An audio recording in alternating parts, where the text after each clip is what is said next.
मुख्यदेवता या क्रमामध्ये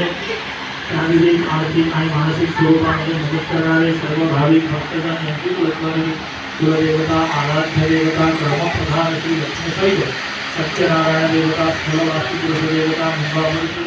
सिद्धिविनायकाली समस्त देवता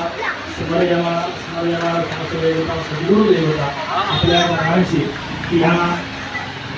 सर्व रहिवासी मंडळातर्फे प्रतिवार्षिक चालू असलेली ही सत्यनारायण पूजनाची सेवा आज या ठिकाणी या सर्व भाविकांनी अतिशय आनंदित मनाने सर्वांनी मिळून आपल्या चरणांशी समर्पित केलेले आहे ती सर्व मान्य करून घ्या। हे सर्व कर्म करत असताना आलेल्या भाविक भक्तजनांकडून ब्राह्मणांकडून मंत्रामध्ये साहित्य सामग्रीमध्ये रीतिरिवाजामध्ये किंवा सोहळ्या वयामध्ये काही चूक भाग अन्यायपणा घडले असतील त्या सर्व केलेली सेवा मान्य करून